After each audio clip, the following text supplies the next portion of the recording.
The Nokia 3310 is back, and it even has Snake. The updated version of the early noughties icon, famed for its seemingly indestructible qualities, was unveiled at the Mobile World Congress in Barcelona on Sunday. Anticipation of the device, a phone that doesn't even have 3G, has been high ever since news of its release leaked earlier this year. The relaunched 3310 is produced by new mobile firm HMD Global, which licensed the Nokia brand last year. HMD is filled with key ex-Nokia people, and the phone appears to have lost none of the charm and identity of the 17-year-old original. The new version of Snake ready to entertain. Photograph, Samuel Gibbs for The Guardian. The phone has a slightly bigger screen than its namesake, and in color this time. It also has a camera on the back, which the original did not.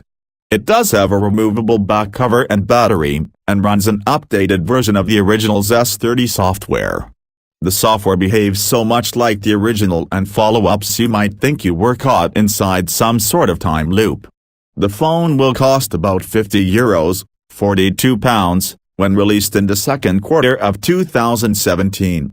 The original cost in 2000 was £129.99 on pay-as-you-go. HMD promises that the new Nokia 3310 will be as durable as the old one, often seen as practically indestructible by the teens of the 2000s. The new 3310 is about half the thickness of the original and has 10 times the talk time, with 22 hours, and twice the standby time, 1 month. A duration almost unheard of in 2017. It's charged via microSP, so there's no need to carry the pin Nokia charger of old, and there's even a headphone socket in the bottom. Cynics might see the new 3310 as merely a marketing exercise, but some analysts are more optimistic. CCS Insights Banwood says that out of the approximately 20 meters phones sold in the UK each year, 1 meter of them are still feature phones such as the 3310. Wood said, there is a segment of the population that just wants a basic phone. From the stereotype of builder that just wants to call and text and if it gets broken it doesn't matter, to the festival phone and the backup phone. The back comes off, the battery comes out and there's even a microSD card slot.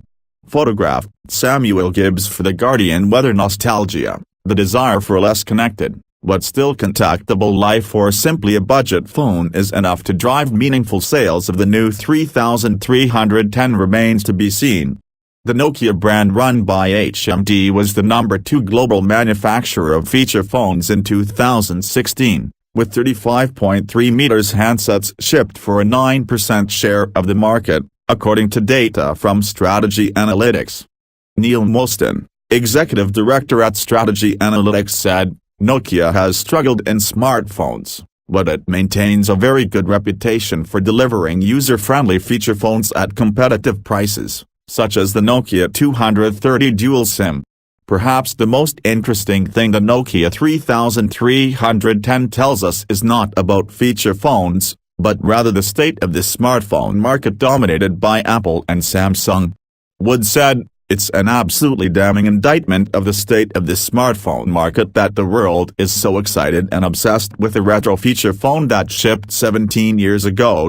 Thank you very much for being with us. See you again in our next session.